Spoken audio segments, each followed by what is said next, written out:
Saudações alvinegras, pessoal. Esse é mais um vídeo dos meninos de fora da vila.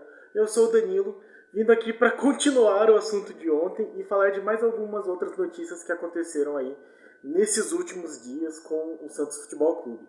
Então ontem, para quem não assistiu, nós fizemos um vídeo, eu e o Carlos, falando sobre a questão do possível adiamento da rodada, referente à questão da volta de público aos estádios. Então, um resumo muito rápido: o Flamengo tinha conseguido uma liminar do STJD que permitia que o público retornasse, que a torcida retornasse aos estádios, no caso específico no jogo do mando do Flamengo, já nessa rodada do fim de semana do Campeonato Brasileiro. E isso gerou bastante discussão, bastante manifestação contrária por parte dos outros clubes, porque a grande maioria ainda não tem a permissão para o retorno do público aos estádios. Principalmente no caso de São Paulo, que é o estado que tem mais times aí na primeira divisão, o governador Dória já deixou bastante claro que vai ser a partir de novembro, a depender aí da progressão da vacinação e da situação da doença no Brasil. O Flamengo já mandou um jogo com o público ontem, na quarta-feira, na Copa do Brasil contra o Grêmio. Então o time parecia bastante disposto a manter o público nos estádios, mesmo que os outros clubes não pudessem. E isso gerou assim uma grande insatisfação entre os outros clubes. Nós falamos muito já ontem sobre isso. E até falamos que a nossa previsão era de que os clubes que se manifestassem contra, que existia aí essa ameaça de não realização da rodada, eles acabariam não levando isso para frente. E aconteceu exatamente isso: os clubes não levaram para frente, não teve uma união. O Atlético Mineiro, que é outro clube que também conseguiu essa liminar, Belo Horizonte também já permite a volta do público aos estádios, se manifestou de maneira que, assim, sou contra isso, mas se o Flamengo tiver público de volta, então eu quero o público de volta também. E aí não teve uma união, como nós achamos mesmo que não teria. E só que já um novo capítulo dessa novela, o vice-presidente do STJD, o Felipe Bevilacqua, pegou o processo e falou e negou, derrubou a liminar que garantia aí esse direito de volta ao público por parte do Flamengo. Tem uma análise aqui, eu vou até o crédito, saiu no Globo Esporte, no blog Esporte Legal, por José Eduardo Junqueira Ferraz, em que ele fala, de maneira resumida, se eu entendi direito, que o que aconteceu foi que essa liminar dada ao Flamengo acabou sendo uma decisão um pouco de uma pessoa só, e que não poderia ser assim pela questão de ser algo muito importante, muito complexo e de muitas consequências jurídicas e econômicas. Então isso deveria ser levado ao Tribunal Pleno, que é o órgão máximo do STJD, e não ao que aconteceu, que foi uma liminar de um presidente de uma corte específica.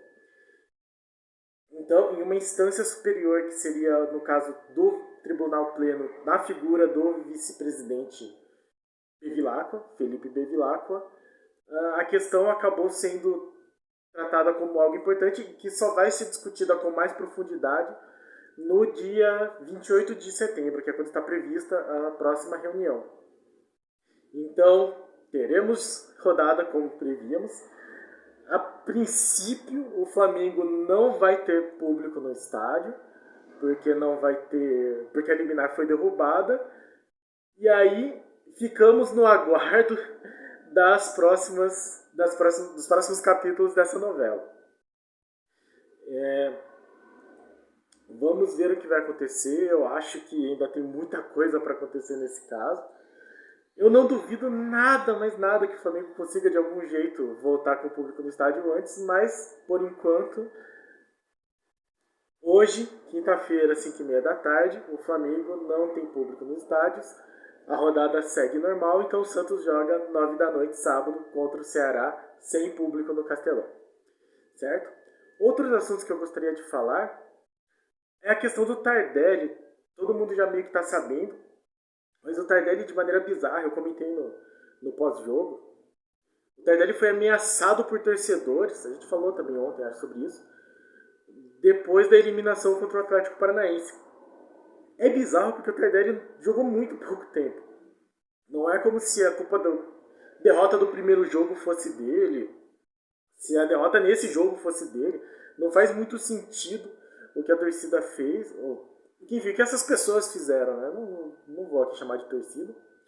E aí, quais foram as consequências? Né? Só relembrando o caso, o Tardelli estava indo de carro, ele alegou que ele foi cercado, fechado por alguns outros carros, e daí foi ameaçado e teve o seu carro vandalizado, depredado.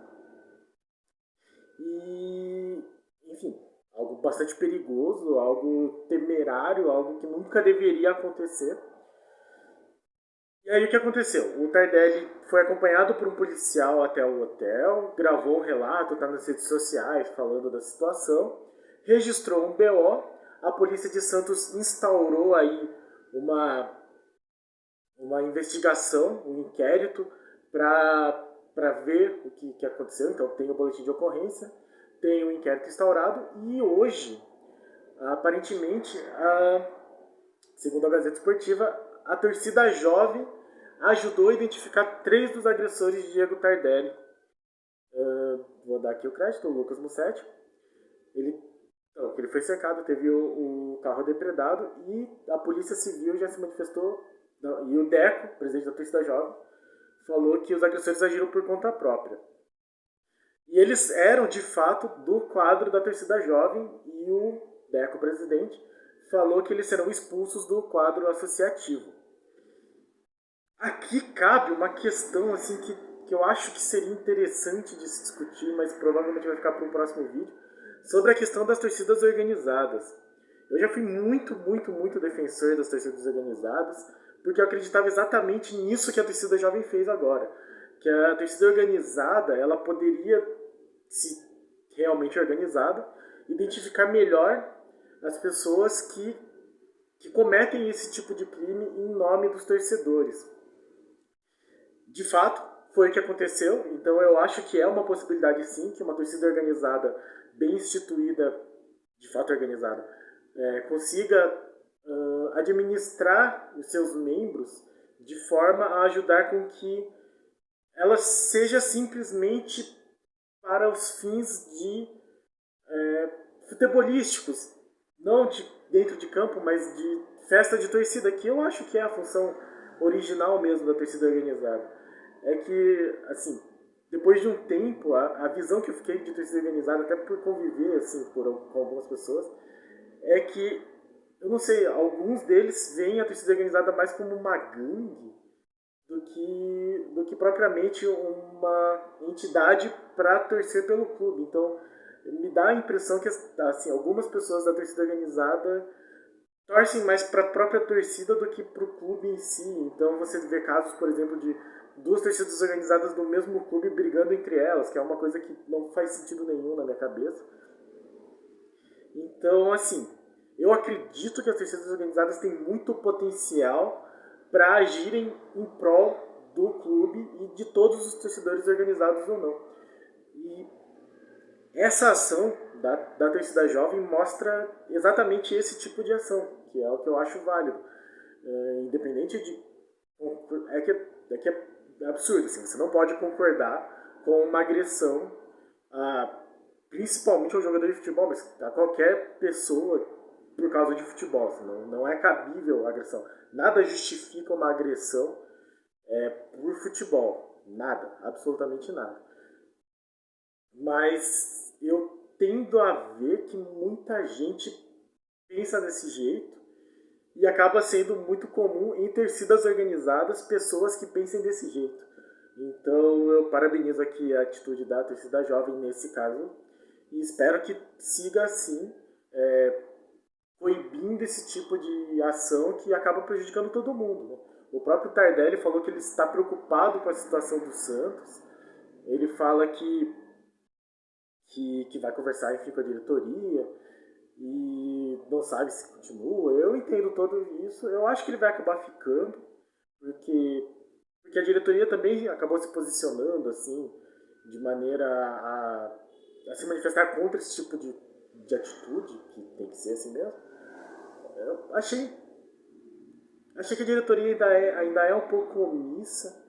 Achei um pouco menos omissa do que no caso do Olan, mas o caso do Olan também não teve agressão física que eu saiba, né? Foram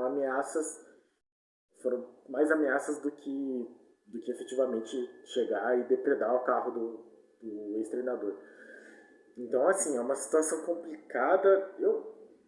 Esse é o tipo de coisa no Santos que me incomoda, porque o Tardelli tem um passado aí na base do Santos, e aí eu fico sem saber se não tem alguma coisa política, porque de fato para mim não faz sentido nenhum atacar o Tardelli especificamente. E não, sei lá, tipo, atacar ninguém faz sentido.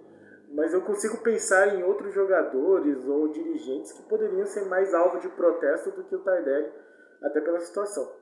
Enfim, tirando isso, só para terminar, o fato é, o Tardelli foi atacado, isso é um absurdo, isso é inaceitável, ele entrou com BO, a polícia instaurou um inquérito, a torcida jovem informou aí 3 pessoas que seriam do quadro associativo da torcida jovem e que estavam no ocorrido, e aí cabe à polícia tomar as devidas providências e cabe ao Tardelli decidir se continua no clube ou não, enfim, isso fica a cargo dele. Para terminar o nosso giro atípico de notícias de hoje, teve entrevista coletiva do Mazuco, do dirigente do Santos Mazuco, André Mazuco, e que ele foi perguntado sobre reforços, sobre a atuação do Santos, sobre o futuro do Santos no campeonato, sobre a questão do Tardelli, sobre a questão do Marinho, o que ele planeja para 2022. Foi uma entrevista assim, bastante política, uma entrevista bastante tranquila, não teve assim, muita informação que você pudesse falar, tipo, nossa, que coisa importante, que coisa bombástica.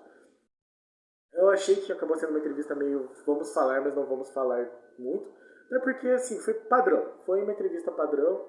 Ele foi perguntado sobre o Tardelli, falou que elogiou o Tardelli, falou que o Santos condena isso, vai fazer tudo o que puder. Ele falou do planejamento para a temporada, falou que cada jogo é um jogo, que vai ser bastante difícil, mas o Santos teve muitas dificuldades na história e conseguiu aí se recuperando, conseguiu voltar a contratar, teve alguns reforços. Falou que dificilmente vai trazer novos jogadores, porque o prazo termina muito logo, termina parece que dia 24. E daí ele ressaltou a importância dos jogadores que estão no elenco, mas estão machucados, como é o caso do Sandri, o Jobson. E a uma hora que eu achei que ele deu uma engasgadinha, assim, foi quando alguém perguntou do Marinho. Não lembro se foi a Juliana Yamaoka, se foi da Bandeirantes. Não, Juliana Yamaoka da Bandeirantes, não sei se foi da Gazeta. Não lembro quem foi que perguntou. E aí, assim, perguntou do Marinho, que deu entrevista, a entrevista do Marinho ainda repercutindo. Aí ele falou assim, tipo, oh, puxa, como é que eu vou responder isso? Ele deu aquela engasgada, assim, o frio na espinha bateu. E aí ele deu aquela resposta padrão também sobre o Marinho, que é um cara importante pro elenco, que acha que ele vai ficar em forma, e aí não chegou nada que fosse vantajoso para os dois lados. Então esperamos que o Marinho continue se entregando muito, continue sendo importante. Caso surja alguma coisa, daí nós vamos ver se vai ser vantajoso para o clube e para o jogador. Enfim, foi uma entrevista assim, bastante neutra, falando da importância aí dos próximos 18 jogos. Aquela coisa assim, daí meteu aquele que eu gosto, mas é exatamente isso para agradar o torcedor. Falou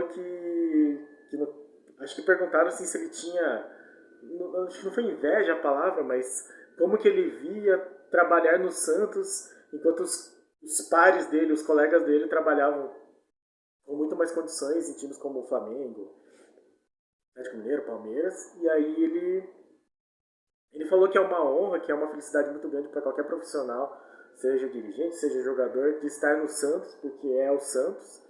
Então ele deu também uma resposta aí para agradar a torcida. Falou um pouco, só para terminar, das renovações e que está tentando acelerar os processos do Marcos Leonardo e do Vinícius Balieiro. Em suas tratativas, tem conversa, pretende resolver a situação. É um discurso bastante parecido com o que foi todo o discurso do período do Caio Jorge. Então, assim, não. De novo, é uma resposta bem padrão. Ele não poderia responder nada diferente disso. Ele não pode garantir que vai ser feito, vai renovar o contrato, não pode nem falar que já desistiu dos jogadores. Ele tinha que falar exatamente isso. Nós vamos conversar e nós estamos conversando. Preocupa o torcedor porque nós temos já um histórico de perder jogador desse jeito, mas tomara que essa diretoria consiga aí negociar melhor com o Marcos Leonardo e com o Balieiro. Estava assistindo Resenha Santista hoje e teve eles estavam noticiando, não sei quem que deu a notícia, se foi o Mussetti também, que uma das questões do Balieiro não renovar é porque o empresário, o representante dele, que é o pai dele, coloca como condição para renovação o contrato profissional do irmão do Balieiro, que é zagueiro do Santos, é o Thiago Balieiro, se eu não me engano, e joga no Sub-20, eu acho. E daí é complicado, né? Assim, eu entendo você querer fazer isso, mas você não pode não renovar, você não pode colocar isso como condição para renovação, eu acho. Né? Se você discorda, comente aí. Mas acho que o Santos tem que falar, tipo, gente, queremos esse seu jogador e já temos o seu outro jogador aqui, seu filho, que é o jogador, aqui na nossa base. Vamos ver como ele evolui, e à medida que ele evolui, a gente renova o contrato. Por hora, vamos renovar com o Balieiro. É porque, a gente até pode falar mais disso depois, mas o Santos está não só a questão das dívidas e dos transferbans que nós tivemos, mas a maneira como os jogadores têm visto o Santos me preocupa muito, assim, né? Parece que não existe um respeito, e aí eu acho que é muito herança das diretorias passadas. E aí, o que eu acho é que, por exemplo, se fosse um outro clube, ou se o Santos não consegue renovar com o Balieiro mais velho, com o Vinícius Balieiro, e o pai dele leva lá para outro clube, ele não ia meter esse blefe aí, do tipo, só assina com o Vinícius, se assinar com o Thiago também. Então, assim, no Santos, porque a gente já não tem mais jogador, eu acho que fica muito fácil para os empresários colocarem condições absurdas como essa. De qualquer forma, o que o Mazuco nos disse é isso. O Marcos Leonardo e Vinícius Balieiro estão aí em processo de negociação. Até era um tópico que já foi falado algumas vezes de que seria um motivo para eles não estarem jogando tanto. Mas na Copa do Brasil acabou precisando deles. Vamos ver se nos próximos jogos eles voltam a entrar aí para defender o Santos. Certo? Então esperamos que consigamos uma renovação, mas mais do que isso, né? Consigamos que os atletas respeitem a camisa do Santos, né? Poxa vida. Caramba, né? Nós que somos torcedores, a gente sabe o valor dessa camisa, mas os atletas também não podem se achar maiores do que o clube, principalmente o Santos. Então, esperemos aí que eles tenham um pouco mais de consciência, de noção de realidade, sob o risco de, enfim, talvez eles conseguirem um melhor contrato, mas uma grande chance de virarem aí outro Zeca, outro Marquinhos Gabriel, outro... até o Gustavo Henrique mesmo, que é meio reserva, ninguém gosta dele no Flamengo. Então, não sei, né? Não sei se compensa fazer tudo isso. Certo, pessoal? Então, esse é o nosso vídeo de hoje. Amanhã, a princípio, tem pré-jogo, então, né? Se nada mais mudar nessas decisões do STJD. E aí é pré-jogo de decisão, porque agora são 18 decisões pela frente e o Santos começa essa batalha aí contra o Ceará lá no Nordeste. Tá certo? Então, deixe seu like, se inscreve no canal. Se inscreve no canal, é de graça, não tem nenhum problema. E deixe seu comentário aí sobre o que você acha desses tópicos. E em breve a gente faz mais um giro de notícias falando dessas novidades do Santos Futebol Clube. Pra cima deles. Abraço.